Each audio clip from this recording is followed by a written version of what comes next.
Assalamualaikum warahmatullahi wabarakatuh. Perkenalkan, saya Silvia Landari. Kali ini saya akan menjelaskan tentang peran perawat dalam pemberian obat kepada pasien. Dalam memberikan obat, seorang perawat harus melakukan 7 hal yang benar.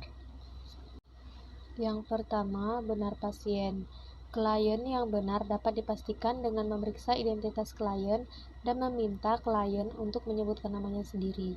Sebelum obat diberikan, identitas pasien harus diperiksa, atau melihat papan identitas di tempat tidur atau gelang identitas pasien, atau ditanyakan langsung kepada pasien ataupun dengan keluarga pasien. Yang kedua, obat yang benar. Obat memiliki nama dagang dan nama generik. Setiap obat dengan nama dagang yang kita asing atau baru pertama kali kita kenal namanya harus diperiksa nama generiknya. Bila perlu, hubungi apoteker untuk menanyakan apa saja kandungan dari obat tersebut. Dan untuk menghindari kesalahan sebelum memberikan obat kepada pasien, label obat itu harus dibaca 3 kali.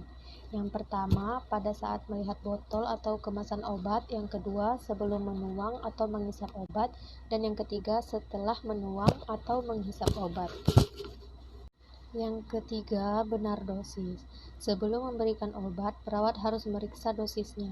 Jika ragu, perawat harus berkonsultasi dengan dokter yang menulis resep atau apoteker sebelum dilanjutkan ke pasien. Sebelum menghitung dosis obat, perawat harus mempunyai dasar pengetahuan mengenai rasio dan proporsi. Jika ragu-ragu, dosis obat harus dihitung kembali dan diperiksa oleh perawat lain. Yang keempat, rute yang benar. Obat dapat diberikan melalui sejumlah rute yang berbeda. Faktor yang menentukan pemberian rute terbaik ditentukan oleh keadaan umum pasien, kecepatan respon yang diinginkan, sifat kimiawi dan fisik obat, serta tempat kerja yang diinginkan. Obat dapat diberikan melalui oral, sublingual, parenteral, topikal, rektal, atau inhalasi. Yang kelima, benar waktu. Waktu yang benar adalah saat di mana obat yang diresepkan harus diberikan. Dosis obat harian diberikan pada waktu tertentu dalam sehari, sehingga kadar obat dalam plasma dapat dipertahankan. Jika obat mempunyai waktu paruh T setengah yang panjang, maka obat diberikan sekali sehari. Yang keenam, benar dokumentasi. Dalam hal terapi, setelah obat itu diberikan harus didokumentasikan dosis, rute, waktu, dan oleh siapa obat itu diberikan.